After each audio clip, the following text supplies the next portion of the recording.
Our YouTube Live and Facebook Live listeners, we'll start with the prayers. Om Namo Bhagavate Vasudevaya. Om Namo Bhagavate Vasudevaya. Om Namo Bhagavate Vasudevaya.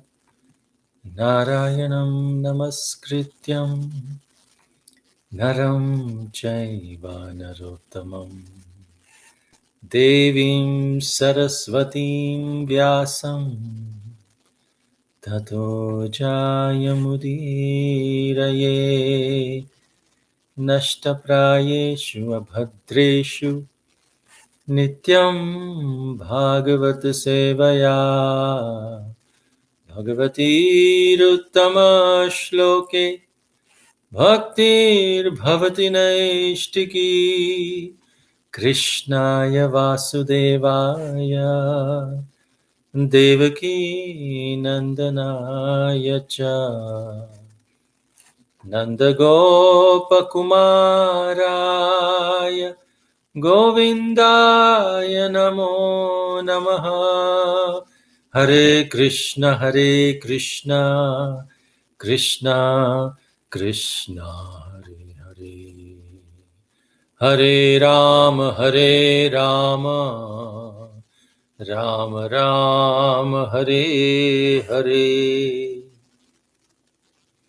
Aradhya Bhagavan Vrajesha Tanayas Tadhama Vrindavanam Ramya Kachit Upasana Vrajavadhu Vargena Vakalpita Srimad Bhagavatam Pramanamamalam Prema Pumartho Mahan Shri Chaitanya Mahaprabhor Matamidam Tatra Dharana Para Om Jnana Timirandhasya Jnananjana Shalakaya Chakshurum Militam Yena Tasmai Shri Gurave Namah Nama Om Vishnu Padaya Krishna Presthaya Bhutale Srimate Bhaktivedanta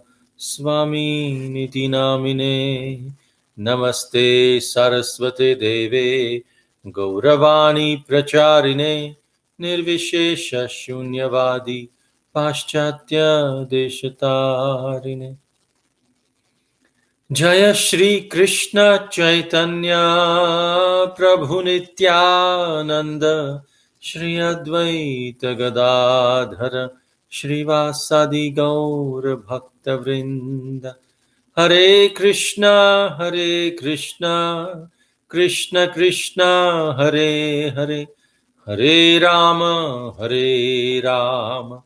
Rama Rama Hare Hare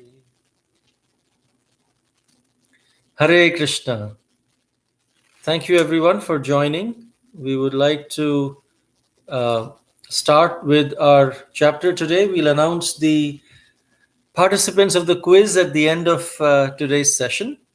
So we start with chapter 78, the killing of Dantavakra, Vidūratha, and Romaharṣaṇa.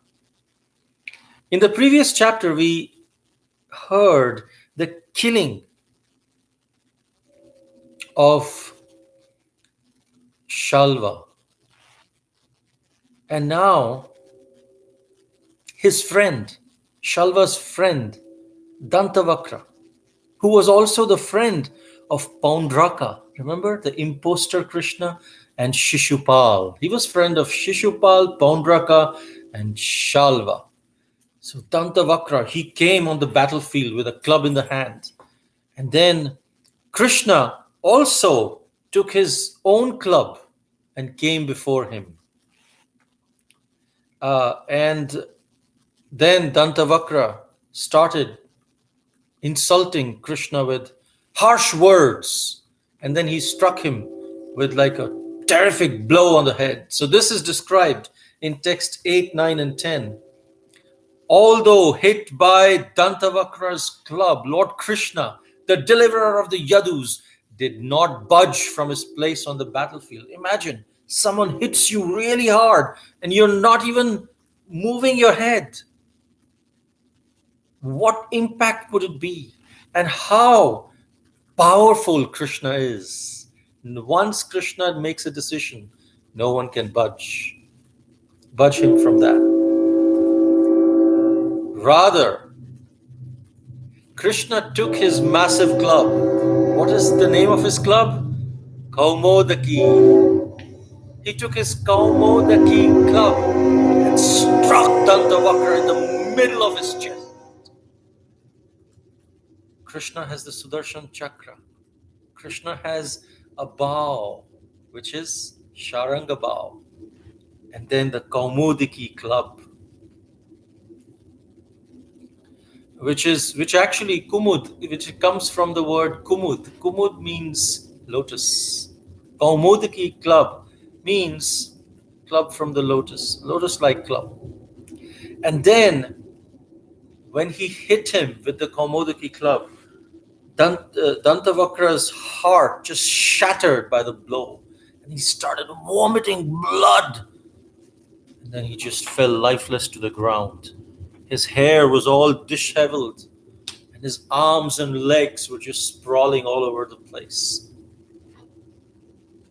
This is Krishna's mercy, because the very next moment, the next verse says, a most subtle and wondrous spark of light then arose from Dantavakra's body, and it entered Lord Krishna while everyone looked on.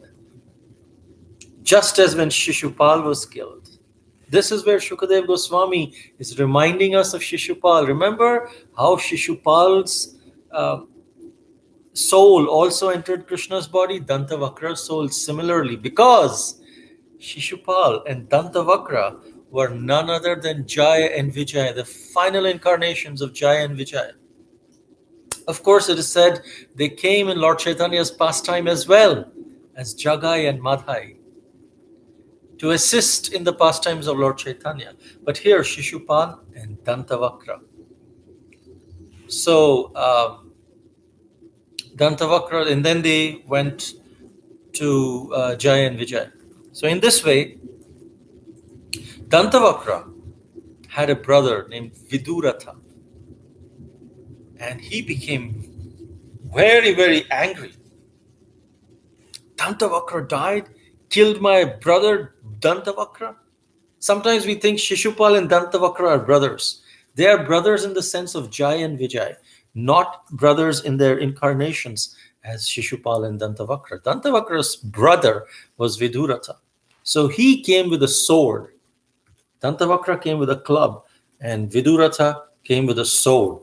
And he confronted Krishna, but Krishna cut off his head with his sword, which is the Sudarshan Chakra. And Krishna then, after that, it is said, this is very, very perplexing.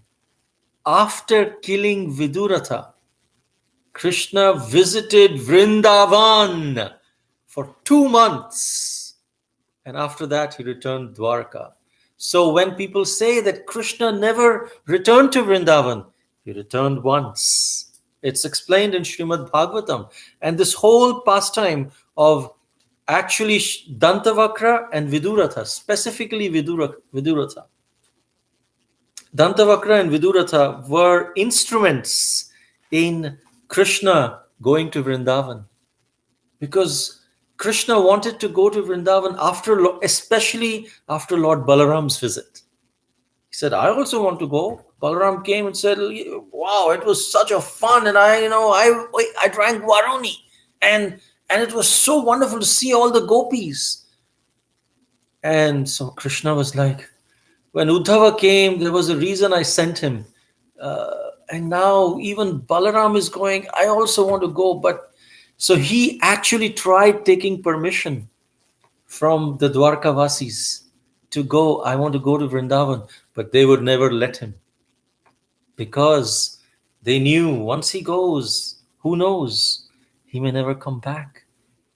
So he never got that permission. So we'll see how Vishwanath Chakravarti Thakur and Sridhar Swami explain that Dantavakra and Viduratha, these two brothers, paved the path for Lord Krishna to visit Vrindavan. Because Bhagavatam just says this pastime and says one line, Krishna went to Vrindavan for 2 months and came back. But then, Evam Yogeshwara Krishna Bhagavan Jagadishwara Iyate Pashudrishtinam Nirjito Jayati Tisah. Thus, Lord Krishna, the Supreme Personality of Godhead, Master of all mystic power, and the Lord of the universe, is ever victorious. Only those of beastly vision think that he sometimes suffers defeat. So Srila Vishwanath Chakravarti Thakur, in his commentary, he is giving this commentary in this Srimad Bhagavatam, as well as in Padma Puran. There is further enhancement to this particular passage, that Dantavakra actually goes to Dantavakra first came, that Shishupal has been killed. So this is from Padma Puran. Okay, we just heard from Srimad Bhagavatam how Dantavakra and Viduratha were killed. Now let's hear some more details about it from Padma Purana and all the commentaries of the Acharyas. So when Dantavakra heard that Shishupal was killed, Dantavakra went to Mathura to fight with Krishna. So then Krishna came to know, oh, he went to Mathura, Dantavakra has come there, he went to Mathura. A step closer to Vrindavan from Dwarka. Now between Dantavakra and Vasudev, there was a battle, and this battle was at the gate of Mathura. And this battle lasted day and night with the club, the Kaumudiki club, and the club of Dantavakra. This was all day, all night. And finally, Krishna struck with the club. He fell lifeless, and Dantavakra achieved the liberation, the Sarupya Mukti, as it says. Again, we discussed about Jai and Vijay. And then Padma Puran, in this passage, it says, Krishnastu Tachrutva, meaning when Krishna heard of this, which means when Krishna heard from Narada that Dantavakra has gone to Mathura, immediately after Krishna killing Shalva, without entering Dwarka, because he was remember, he was coming from Indraprastha to Dwarka. And before he could even reach Dwarka, there was this battle. And he told his charioteer, Daruka, let's go to the battlefield. Right? Now from here, after killing Shalva, instead of going to Dwarka, he went to Mathura, hearing that Dantavakra has come there. To protect his devotees, he went there. And that's where at the gate he killed. Even today, that gate, Mathura gate, is there. The gate of Mathura facing the direction of Dwarka, there is a village called as Datiha. Datiha is actually Sanskrit for Dantavakraha. Dantavakraha, Datiha, Datiha. If you say it very quickly, they don't want to go Dantavakraha village. Where do you stay? Dantavakraha. That is Datiha. Short. So all the Vrajvasis, they made it short. Mathuravasis. But it actually means the killer of Dantavakra. That's the village. And there's a gate there as well. The same section of Padma Puran also says that after killing Vidūratha, so he killed Dantavakra, then Vidūratha came, his brother. He killed Vidūratha with the Sudarshan disc. After that, he said, now I'm in Mathura. No Dwarkavasis are here. Can I just go till the Yamuna? Maybe I'll just go till there. So Krishna kind of tiptoed till Yamuna. I hope I'm not disappointing any devotees. He came to Mathura, Yamuna, and he said, "Can I cross the Yamuna? This Yamuna, I've come to Yamuna. Can I not swim in Yamuna?" So he swam in Yamuna. And lo and behold, he's on the other end. He said, I've already come to Vraja. Now, what's the point in just going back? I can just meet all the relatives. So he went to Nanda Maharaj's village. He honored, this is in Padma Puran, this is not in Bhagavatam. In Bhagavatam, just one line, he went to Vrindavan and came back. But here, he honored his aggrieved parents, and they just drenched him with tears. They embraced him. All their tears were just overflowing, and his cloth was all wet. His body was wet with their tears. He was bathing in their tears. Then the Lord offered obeisances to the cowherd men and gave gifts of clothing and ornaments and so on to everyone. Kalindya puline ramye punyavraksha samachite gopanari bhiranisham kridayamasa keshava ramya keli sukhenaiva gopavesha dhara prabhu bahu prema rasenatra masadvayam Uvasaha Masadvayam, 2 months he stayed there in Vrindavan. Lord Keshava sported continuously with the cowherd men on the Kalindi's charming bank, which was filled with pious trees. Thus the Supreme Lord, assuming the appearance of a cowherd, resided there for 2 months, enjoying the pleasure of intimate pastimes in various moods of loving reciprocation. After that, something very interesting happens. Before Krishna leaves, after those 2 months, before Krishna leaves, Padma Puran says, by Lord's Vasudev's grace, Nanda, Jashoda, all the residents at that palace, in Vraja, with their children and wives, they assumed their eternal spiritual forms.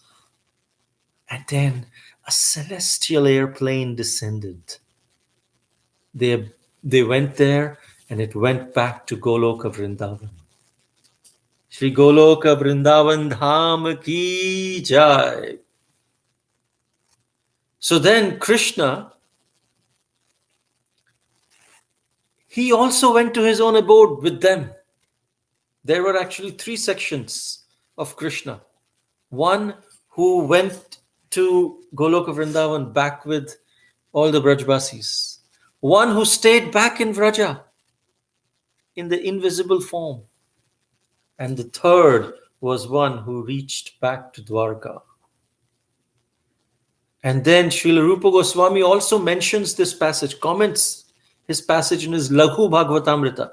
There is Brihad Bhagavatamrita of Sanatan Goswami, and Rupa Goswami has Laghu Bhagavatamrita. And he comments on this particular passage about that Drona, other demigods, they had come to earth as partial expansions. Drona and Dhara, remember? They were Nanda and Yashoda. And all the other devatas were asked to come to Vraja to assist in Krishna's pastimes. All of them went back to Vaikuntha, to Goloka Vrindavan. But in the commentary, Rupa Goswami says Vaikuntha. Lord Hari is perpetually enjoying pastimes in Vrindavan, which is his intimate devotees, the residents of Gokul, who are dearer to him than even his most devotees. Even though Rupa Goswami says Vaikuntha, the highest planet in Vaikuntha is Goloka Vrindavan. So Goloka Vrindavan is also in Vaikuntha. Okay, then it is said that in first canto, 11th chapter, there is a reference of Krishna's journey from Dwarka to Vraja. There also it mentions that he went from Dwarka to Vraja. In 1.11.9, it says, O lotus-eyed Lord, whenever you go away to Mathura, Vrindavan, or Hastinapur to meet your friends and relatives, every moment of your absence seems like million years. Here, the Dwarka-vasis are saying, when you go to Mathura, when you go to Vrindavan, when you go to Hastinapur, we have heard Mathura and Hastinapur. Dwarka-vasis are confirming you went to Vrindavan also. So Krishna went back to Vrindavan. Lord Krishna, he had this desire. So again, we discussed how his desire was manifested. First, he went to kill Dantavakra in Mathura, then he killed Vidūratha, and then he went back. And then Shukadev Goswami, he was thinking, Parikshit Maharaj may think that how is it that the same Krishna who caused the cowherd boys to attain Vaikuntha in that self-same bodies, he also caused the residents of Dwarka to attain like an inauspicious condition during the course of his Maushala Leela. So Maharaj Parikshit might consider that the arrangement is very unfair because of his own affinity to the Yadus. So Shukadev Goswami therefore did not allow him to hear this whole pastime that is related in Padma Purana. This is the reason Shukadev Goswami did not do it, because many times you see Shukadev Goswami is very, very conscious that he does not want to emotionally distract Maharaj Parikshit, because then he might get disturbed and lose his focus. And so he did not actually tell, because Maushala Leela means Krishna's disappearance pastime. So the appearance pastime was in Mathura. All the other pastimes were in Vraja. And disappearance pastime in Dwarka, it's so unfair to like this. So therefore, Shukadev Goswami did not think. Now, if you see here, first there was the journey of the solar eclipse, then the Rajasuya assembly, then the gambling match, then the attempted disrobing of Draupadi, then Pandava's exile to the forest, then the killing of Shalva and Dantavakra. Then Krishna visits Vrindavan, and finally he winds up Vrindavan pastimes at this time. He did not wind up Vrindavan pastimes when he was coming with Akrura. It was after killing Shalva and Dantavakra that he finally ended Vrindavan pastimes. And so then Lord Baladev, he also heard that the Pandavas and the Kauravas, they were all going to war. So both sides were approaching Baladev. Please fight with me. Duryodhan, he was a teacher to Duryodhan. He taught him the club, how to fight with the club. So he could not say no to Duryodhan. And he can't say no to the Pandavas. He's just grown up with them. So he said, I want to remain neutral. And so he left Dwarka. He said, I'm going on a pilgrimage. He left Dwarka. And then Shukadev Goswami goes and follows Balaram's journey. Because the Lord Balarāma, he took bath in sacred places like Prabhas. It says Tritakupa and Vishala. And then he came to the holy forest of Naimisharanya, where great sages are performing extended sacrifice. The same place where Sutta Goswami was speaking to the sages of Naimisharanya, in the same forest Baladev also came. And then when there was Romaharṣaṇa Sutta. This is not our Sutta Goswami. This is Romaharṣaṇa Sutta. Sutta is actually like a title given to, Sutta means son. So the son of the son of the son, it's like a dynasty of sons. So Romaharṣaṇa Sutta is the father of our Sutta Goswami, who is speaking in Naimisharanya. When his father was in Naimisharanya, Baladev came. And all the assembled sages, they got up, they offered obeisances, they started worshipping Baladev, except Romaharṣaṇa Sutta. He was sitting on the Vyasasana. He did not get up. And seeing this, that he had failed to stand up in front of the Supreme Personality of Godhead, who is greater than the Supreme Personality of Godhead, he said he must be humbled. Krishna and Balarāma, they can tolerate any offense, but arrogance, pride, they cannot tolerate, not because it hurts them, because they see that it's detrimental to this person. What can a living entity be proud of? And their pride, how can it hurt Baladev? No.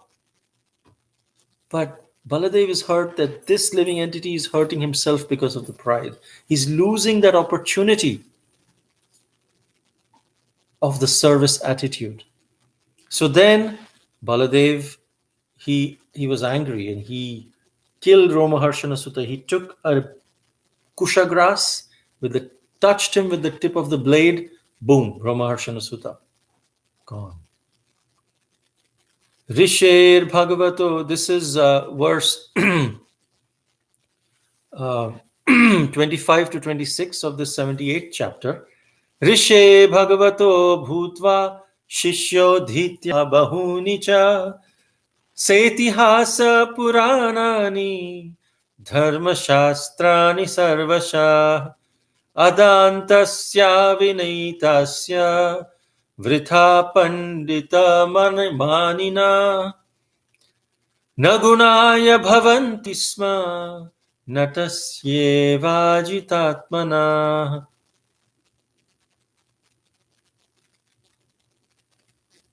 So this is a very important verse which says, Balarāma said why he killed Romaharṣaṇa Sutta. He says, Balarāma says, although he is the disciple of Vyasadeva, he meaning Romaharṣaṇa Sutta, and has thoroughly learned many scriptures from Vyasadeva, including the law books of religious duties and epic histories and Puranas, all this study is useless. Why? Because it has not produced good qualities in him. Rather, his study of scripture is like an actor's study of his part. For he's not self-controlled or humble and vainly presumes himself a scholarly authority, though he has failed to conquer his own mind. So someone who's not self-controlled but poses to be a teacher, even though they may know the scripture, Baladev, they get Baladev's mercy in this form.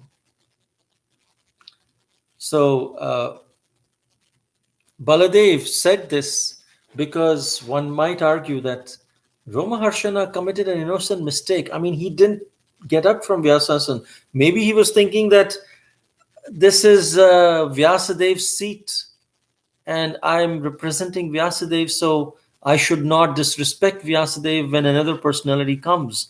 Maybe he actually forgot who Balarāma is. But Balarāma refutes, it's not an innocent mistake. He refutes this argument by this verse. But all the assembled sages, when they saw Balarāma killed Romaharṣaṇa Sutta, it was not a violent kill. He just touched him and then he died by the desire of Balarāma. But they said, well, Baladev, unknowingly you killed a Brahmana. We know you are above all the Vedic injunctions, and no injunctions apply to you. But still we request you. You have made us the protector of the Vedas. We request you, please set a good example and atone for this sin, please. So Baladev said, yes, yes, I want to satisfy you, whatever you say. So he said, let me propose something. Baladev says, the Vedas, text 36, Baladev said, the Supreme Lord said, the Vedas instruct us that one's own self takes birth again as one's son. Thus let Romaharṣaṇa's son become the speaker of the Puranas, and let him be endowed with long life, strong senses and stamina. O best of sages, please tell me your desire, and I shall certainly fulfill it. And O wise souls, please carefully determine my proper atonement, since I do not know what it might be. I am the Supreme Lord. I don't need to atone. You tell me, what should I do? So he actually made the son of Romaharṣaṇa Sutta, whose name was Ugrashreva Sutta, which is our Sutta Goswami. He made him the speaker of the Puranas. And Sutta Goswami here is speaking to the sages of Naimisharanya about Shukadev Goswami telling Maharaj Parikshit about Baladev killing his father. And Sutta Goswami is quiet. He's just saying, yes, so Sutta, my father was killed. And then he is only telling about one sentence about himself. He's the speaker. He's not even saying, yeah, that same guy, that's me. No, he's just telling that one line and moving on. And that one line also he said because Baladev said it. He just repeated Baladev's words and he did not ponder upon it. He went forward. And then Baladev, look at Baladev. This was Sutta Goswami's humility. Look at Baladev's humility. He's saying, tell me how can I atone for sins? So the sages said, well, there is a demon called Balvala. He's the son of Ilvala. He comes here every Purnima, every new moon day. Not Purnima, but new moon day.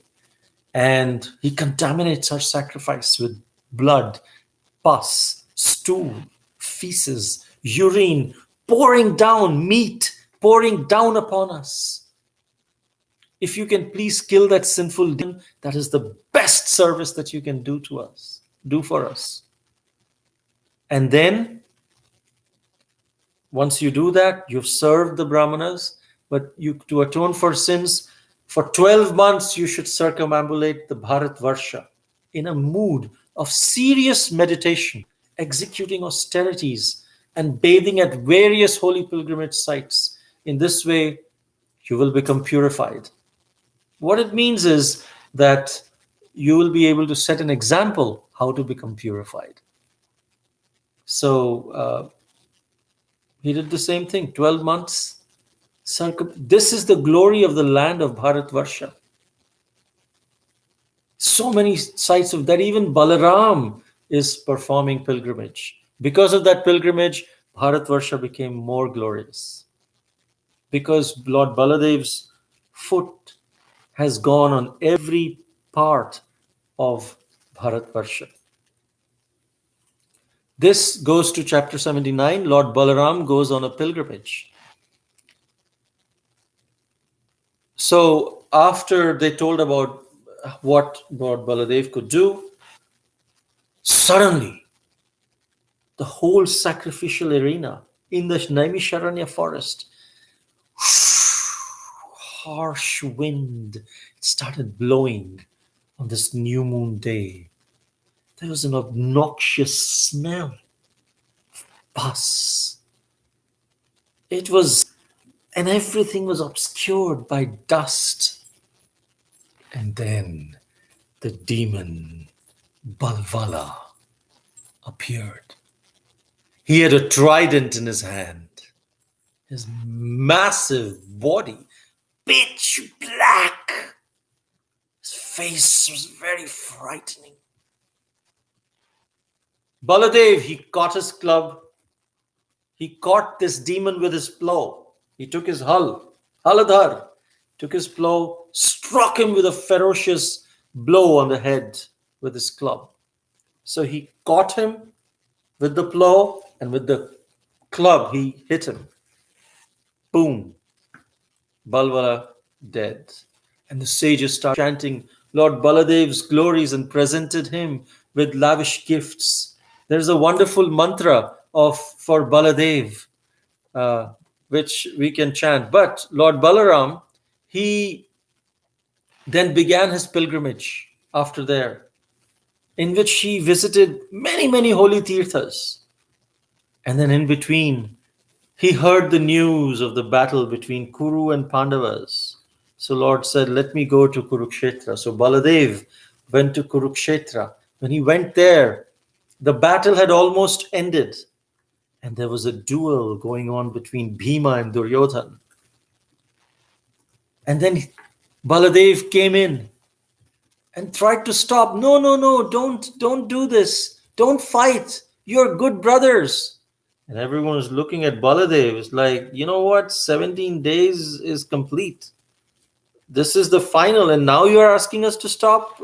No, can't do. And then somehow he could not dissuade them because their enmity was so deep.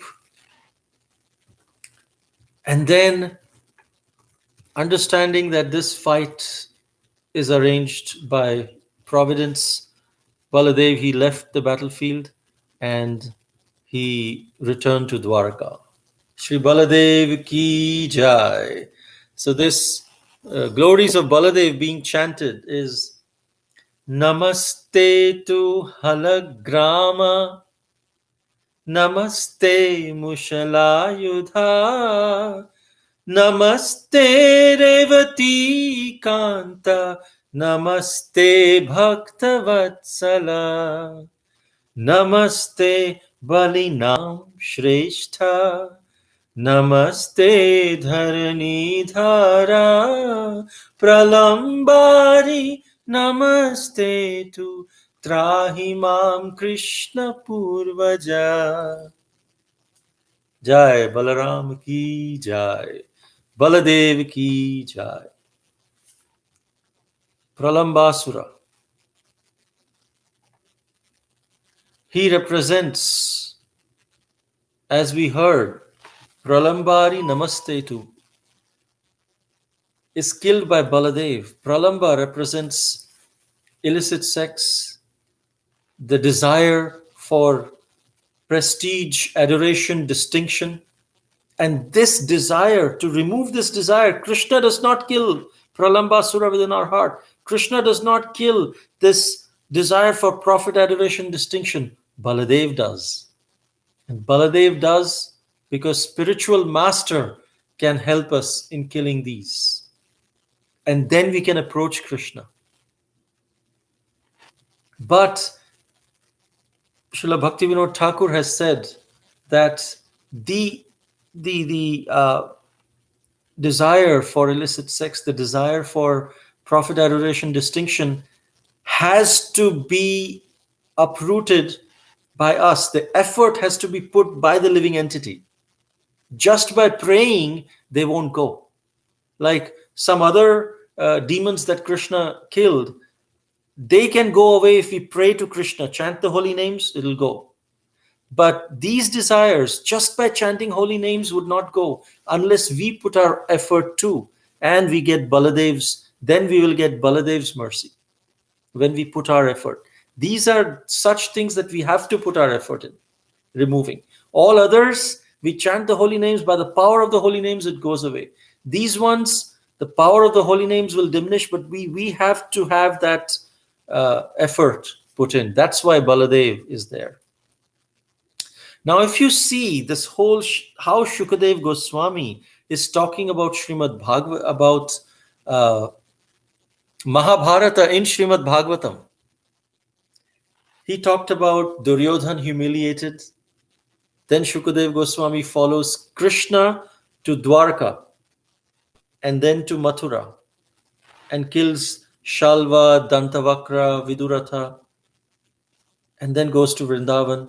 All this while, then Balaram travels, and while Balaram is traveling, the whole Mahabharata war has completed. But instead of focusing on the Mahabharata war, Shukadev Goswami is focusing on Lord Baladev and his tour. And he just touched upon when Bhima and Duryodhan were fighting. Here you see he is specifically avoiding any reference to Arjuna in the war. Why? Because it said Maharaj Parikshit is the direct descendant of Arjuna. And he wants to avoid any reference so that, again, he should not get emotionally distracted. This is almost out of the 7 days. This is the 5th or the 6th day. We are in the 10th canto of Srimad Bhagavatam. And so that's why, even though Mahabharata war was there, he told about Lord Balaram's going around. Then sometime later, Balaram again went to the Naimisharanya forest. And then sages performed several sacrifices on his behalf. And then Baladev reciprocated by granting the sages transcendental knowledge and revealing to them his own eternal identity. Why he gave transcendental knowledge? He is the Adi Guru. He is the original spiritual master. That brings us to chapter 80. The Brahmana Sudama visits Lord Krishna in Dwarka. So Krishna, after Vrindavan, he came back to Dwarka, and the Brahmana Sudama, he was a personal friend of Lord Krishna. And this Sudama was completely free of all material desires. He maintained himself and his wife with whatever little came on its own accord. As a result, they were poor, they were poverty-stricken. One day, Sudama's wife, she was very disappointed, disheartened, because there was no food to prepare for her husband. So she went to him. My dear husband, we don't even have food. I don't even have food to cook. I know. I've heard that you have a friend, Krishna. Why don't you visit Krishna? You always keep talking about your friend Krishna to me. Why don't you visit Krishna in Dwarka and beg some charity from him? You're a Brahmana. He's a king. He'll give you charity. Sudama was like, no, I don't want to go. I think, no, because seeing me, I know he will give me charity, but he'll be pressurized to give me. I don't want to put him in that position. So, but his wife persisted. So he agreed to go. He felt, well, okay, I'll go, but I will not ask for any charity. At least I'll go to just visit Krishna. Yes, that I can do. So he did not want to go with any material desire to Krishna. And even if he had, he didn't want to even share that. He said, I will go just to visit him, see him. And he said, I'm going to see him. Do you have anything that I can give? He said, okay. They have some, his wife went out because there was no food in the house. She had to go out, and his wife begged some few handfuls of chipped rice, flattened rice, and said, give this to Krishna. That's all we have. I just begged and came. We could have ate, but give it to Krishna. And so Sudama set off for Dwarka. And then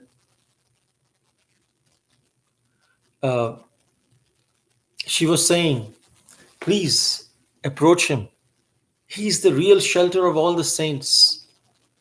He's the king of the Bhojas, Vrishnis, Anthakas, text 11 says. And he's staying in Dwarka. He gives his own self to anyone who simply remembers his lotus feet. Then what is the doubt that he will not bestow upon his sincere worshipper prosperity and material enjoyment. So then anyway, he decided to go, and as Sudama approached the palace, he approached the palace of Rukmini Devi. There were 16,100 palaces. There's several more. But the queen's palaces, he went to Rukmini Devi's palace. Krishna was there in every palace, but he chose Rukmini Devi. And the Lord, Krishna, saw him from a distance. Krishna immediately arose from his seat on Rukmini's bed, and he embraced his friend with great joy. And they both drenched each other with tears. Then he sat down Sudama on his own bed, and then he washed Sudama's lotus feet with his own hands. And not only that, he sprinkled the wash water on his head of the lotus feet of his own devotee and Brahmana. So then he gave him various gifts, worshipped him with incense lamps, did an arti ceremony for Sudama. Imagine, we perform arti for the Lord. Here the Lord is performing arti for Sudama. And Rukmini Devi, she was doing the chamara to Sudama. Just imagine how humble Krishna is, what kind of etiquette. This is how we should receive a guest, especially a Brahmana or a spiritual master. Krishna is setting this example. Then Krishna took the hand of his friend, and both of them were reminiscing about the things they did long ago. Now imagine, now this is so much affection. He first gave respect and then affection. They are holding hands and sitting. How fortunate. And then Sudama pointed out so many different pastimes. And then Krishna said, text 35 to 36, "O Brahmana, do you remember what happened to us while we were living with our spiritual master? Once, Sandipani Muni, our guru's wife, she sent us to fetch some firewood because we were disciples. We went to the forest, and O Brahmana, a storm arose, fierce wind and rain and harsh thunder. Then as the sun set, the forest was covered by darkness in every direction. And then, do you remember that because of this powerful wind and rain, we lost our way, and we simply held each other's hands, and in great distress, we were just wandering aimlessly through the forest. And then, when it was sunrise, our guru, Sandipani Muni, he understood our predicament, and he set out after sunrise to search for us. And then he found us. He found us in distress right there. And then he was so pleased with you. In fact, he was pleased with both. My children, you've suffered so much for my sake. This body is most dear to every living creature, but you are so dedicated to me that you completely disregarded your own comfort. This is the duty of true disciples, sacrifice. Brahmachari Guru Kule Vasandanto Gurur Hitam. Brahmachari, he lives in the Gurukul. For what? Gurur Hitam. For the service of his spiritual master. This is the duty of all true disciples, to repay the debt to their spiritual master by offering him how? Pure hearts, their wealth, and even their very lives. This is what Sandipani Muni told Krishna and Sudama. So we should offer our wealth, our lives, our hearts, everything to the spiritual master. And said, I'm very, very satisfied with you. Now there is, in another Purana, there is little more detail about this, where Krishna and Balarāma, when Krishna went there, and Krishna and Sudama took shelter. They sat on a tree. And Sudama was another branch, Krishna was in another branch.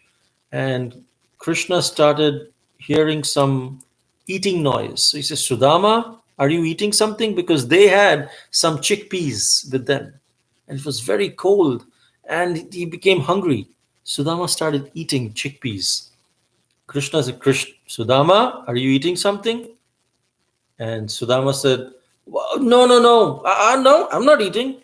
So then what's that noise of eating? So no, it's so cold. My teeth are chattering. My teeth are chattering. I'm not eating, but it's making a noise as if I'm eating. So Krishna said, oh, is that true? Okay.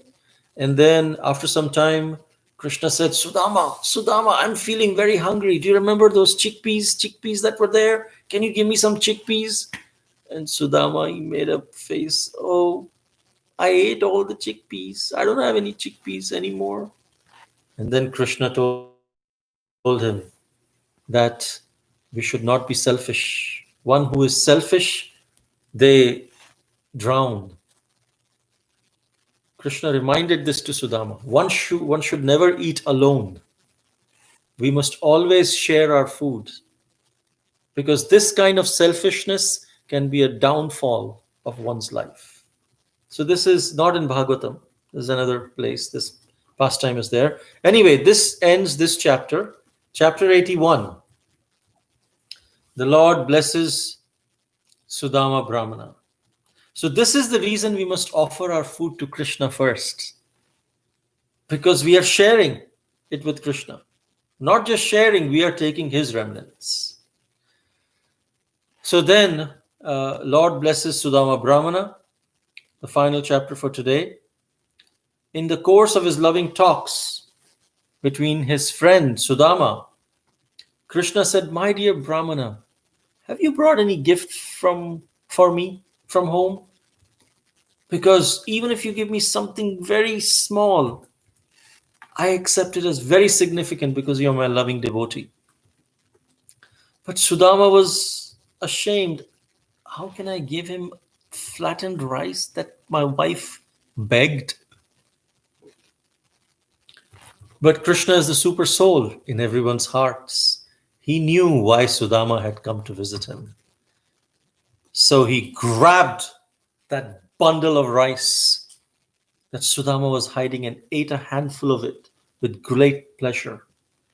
Then he took another handful and he was about to eat. And Rukmini Devi stopped him. Why did Rukmini Devi stop Krishna from eating second rice?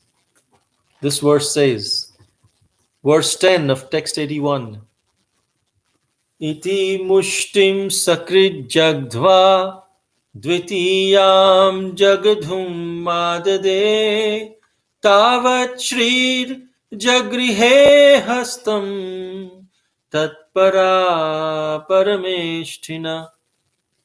After saying this, the Supreme Lord ate one palmful and was about to eat a second when the devoted goddess Rukmini took hold of his hand.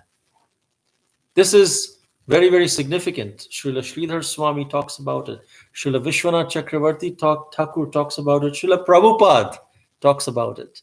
So let's see what Srila Sridhar Swami says. That with this gesture of stopping Krishna from eating the second morsel by holding his hand, she said, this much of your grace is sufficient to assure anyone vast riches. If we offer little patram pushpam phalam toyam yome bhaktya prayachati, little bit, Krishna will give much, much more. So much riches that Goddess of Lakshmi is indebted. But please do not force me to surrender myself to the Brahmana, because Rukmini Devi is none other than the goddess of fortune. Because if you eat second time, I'll have to surrender myself to this Brahmana, the goddess of fortune. Vishwanath Chakravarti Thakur says why she held the hand of Krishna is because if you eat all of this wonderful treat by yourself, full of devotion, then what will I have left? What will I give to my friends, to co-wives? You just said we should share our food.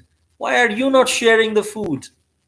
There will not be enough left for everyone. So please, please don't.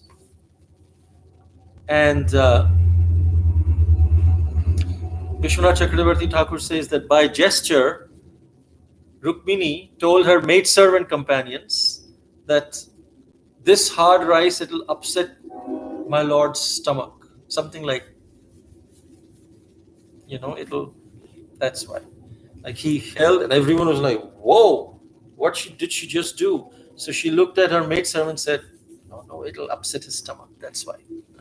So Srila Prabhupada then comments that when food is offered to Lord Krishna with love and devotion, and he is pleased and accepts it from the devotee, Rukmini Devi, the goddess of fortune, becomes so greatly obliged to the devotee that she has to go personally to the devotee's home to turn it into the most opulent home of the world. If one feeds Narayana sumptuously, the goddess of fortune Lakshmi automatically becomes a guest in one's house, which means that one's home becomes opulent. And then, with all this hospitality, love, Sudama felt as if I'm back home, back to Godhead. I'm in Vaikuntha, in the spiritual world. And so Sudama, he spent his night very, very comfortably in Lord Krishna's palace. And next day, he set for home. And as he passed along the highway, when he was going back home, he started thinking, my God, how fortunate I am to be honored by Krishna himself.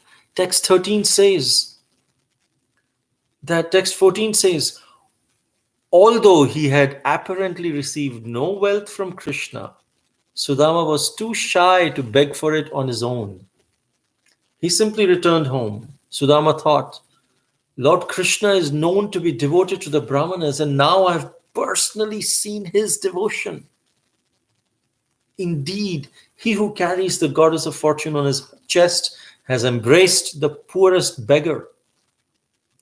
And who am I? I'm a sinful, poor friend of a Brahmana. And who is Krishna? He's the Supreme Personality of Godhead, full in 6 opulences. But still he embraced me with his 2 arms. I'm so fortunate. This is a lesson in gratefulness. How Sudama was feeling so undeserved. Because of that, he felt even a little bit that Krishna did was so great, because I got a big deal. I got a huge deal. This is the mood of gratefulness. And we can learn from Sudama. He treated me just like one of his brothers, making me sit on the bed of his beloved consort. And because I was fatigued, the queen, she personally fanned me with chamara. Whoa, how could that happen? Now, if someone is proud, they will not see what they received. They will think, yeah, whatever I received, that I deserved. But why did he not do this? Why did he not understand my heart and give me the money? I thought I went there because I thought he'll give something. He didn't even give me anything. I'm a Brahmana. He should give some charity at least. He took charity from me and he didn't give me anything. This because there is no end to how much we can think we deserve.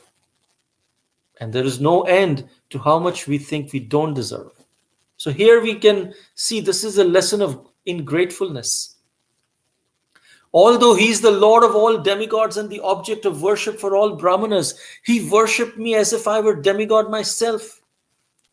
He was massaging my feet and rendering other humble services. He was not thinking, when I go back, my wife will ask, where's the money? You didn't ask any charity? What am I going to answer her? He wasn't even thinking about that. He was just so indebted in gratefulness. She didn't think maybe I should go back and, just shamelessly ask for money. He'll give me. He was not focusing at all on what he did not have. He was focusing on what he had and was thankful and grateful for that. Only grateful become great. When we be grateful for what we have, then Krishna will arrange to give more so that we can be more grateful. But if what we have, we say, yeah, that's there, that I'm supposed to have anyways, but I don't have that. And we focus on that, Krishna will take away what we have as well. If we really want to rise in life, in spiritual life, material life, anywhere, this attitude is extremely important, to just flood ourselves with emotions of gratefulness, thinking about what we have. Thinking, if this poor wretch, devotional service to his lotus feet is the root cause of all the perfections a person can find in heaven, in liberation, in the subterranean regions and on earth. He's looking at the thought, not the thing. He's looking at the devotion, the devotional service, not what Krishna did not give.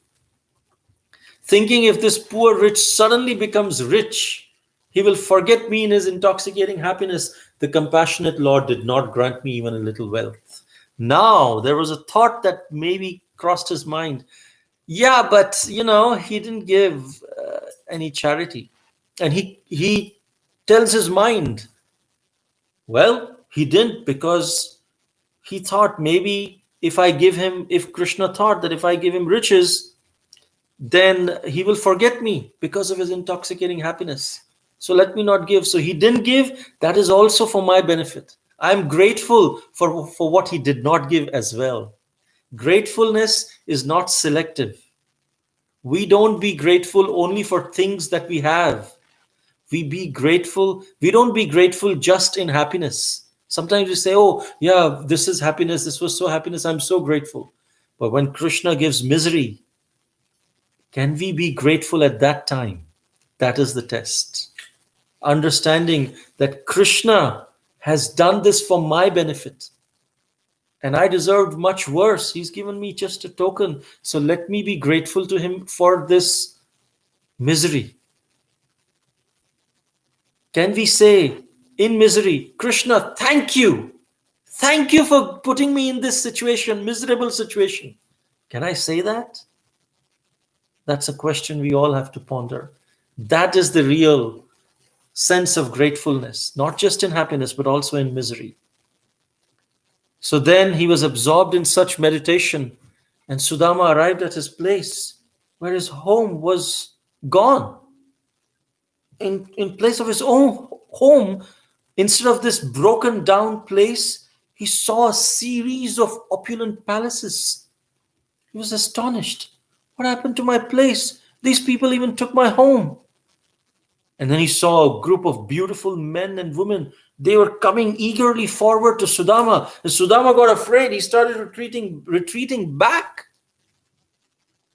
I mean, retreating means retreating back. But so then, suddenly Brahmana's wife, Sudama's wife, came. She was wonderfully adorned with celestial jewelry. She came out of the palace, welcomed him, great love and reverence. Look what we have. And Sudama entered his home together with her, thinking, wow, what an extraordinary transformation. Do you know why this happened? It was because he was grateful that Krishna reciprocated in this way. And then Sudama, even though he got all this, he was still thinking, I've been always poor. Certainly, the only possible way that me, an unfortunate person, could suddenly become rich is that Krishna has glanced upon me. He immediately gave credit to Krishna. After all, Krishna is the most exalted. And even though he said nothing about it when I stood, he actually bestowed upon me the most abundant riches. And he's so merciful, like a rain cloud. So when we go to Krishna, and we have this, whatever it is, Krishna doesn't see what we ask. Krishna see, or what we say. Krishna sees what is our intention. He goes directly to our consciousness. He's not seeing, we may try to say flowery words and so many things. Krishna is saying, yeah, get this rid of. What is your consciousness? What is your motive? Why are you saying all these things? And he goes directly and then either purifies it or grants it, depending on our consciousness. The Lord considers even his greatest benedictions to be insignificant, while he magnifies even a small service by his well-wishing devotees. Thus, with pleasure, the Supreme Soul accepted a single palmful of flat rice I brought him. And why gratefulness attracts Krishna? Because Krishna is always grateful. He's himself. Little service someone renders, Krishna is never forgets, always grateful. And therefore, when we are grateful, then there is a perfect match. Krishna is attracted. And Sudama says, the Lord is the supremely compassionate reservoir of all pleasure, transcendental qualities. Life after life, may I serve him with love, friendship, sympathy, and may I cultivate such firm attachment for him by the precious association of his devotees. Text 37. To the devotee who lacks spiritual insight, the Supreme Lord will not grant wonderful opulences of this world, kingly power and material assets. Indeed, in his infinite wisdom, the unborn Lord well knows how the intoxication of pride can cause the downfall of the wealthy.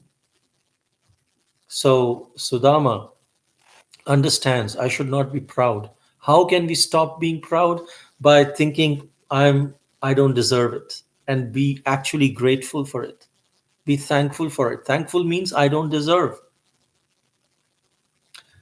If we think we deserve, we do not deserve. If we think we do not deserve, then we deserve. So then he took shelter of Krishna, and he became completely detached. And then after some time, it is said, after some years, he left his family life and went to the forest for austerities. So this was the glorious life of Sudama and the instruction of Sudama. In short time, he broke off all bonds of bodily attachment and attained to the kingdom of God. Thank you very much. Hare Krishna. So we will, before we say the quiz, we would like to thank our YouTube and Facebook participants of the quiz. On Facebook, Meena Mataji and Ranjani Gopika Mataji. On YouTube, Rajeshwari Mataji, Rekha Mataji, Janeshwar Gauranga Prabhu, Barsana Chitra Mataji, Geeta Varadarajan Mataji, and Vrindavani Mataji. And today's questions: who were the friends of Dantavakra? Second, what is the name of Krishna's club? Third, who is the brother of Dantavakra? Fourth, who were instruments in Krishna's visiting Vrindavan?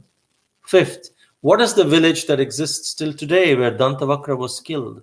Sixth, who is Romaharṣaṇa Sutta and why did Balarāma kill him? Seventh, what is the name of Sri Sudha Goswami? Eighth, who was the demon whom Lord Balarāma killed at Naimisharanya? Ninth, why was Sudama poor? 10th, what gift did Sudama give to Krishna? 11th, why did Rukmini Devi stop Krishna from eating the second morsel of flat rice brought by Sudama Brahmana? 12th, what is the attitude we need to cultivate in order to make progress in spiritual life, following in the footsteps of Sudama Brahmana? 13th, how did Krishna reciprocate with Sudama Brahmana's devotional attitude? And 14th, what was the mood of Sudama Brahmana when he ultimately received the mercy of Krishna? So these are the questions. Let's see if there are any questions. Swati Mataji, why is it not common knowledge that Krishna visited Vrindavan again after leaving it. He is commonly defamed as having left the Brajbasis and never looking back. I guess people don't read Srimad Bhagavatam because it's very clearly mentioned in Srimad Bhagavatam and by all the acharyas in the purports. But yes, uh, he returned, and when he returned in 2 months, he wrapped up the pastimes. So, in terms of enjoying the Leela and like that, uh, yeah, it is there. It's right there in Srimad Bhagavatam in the verse. All right. Are there any other questions or comments? Okay. So we'd like to thank Supriya Mataji for joining, Janeshwar Gauranga Prabhu, Barsana Chitra Mataji, Rajeshwari Mataji, Lalita Mataji, Meena Mataji, Trilokini, Sakhi Mataji, Ma and Baba, Soumya Mataji, Menaka Mataji, Swati Mataji for joining, Sudesh Prabhu, thank you, Rekha Mataji, and Geeta Varadarajan Mataji. And on Facebook, Ranjani Gopika Mataji, Radha Padavi Mataji, Supriya Mataji for joining today. Thank you. Pushpa Preeti Mataji, Narsimha Gaura Hari Prabhu. Thank you all for joining today. Hare Krishna.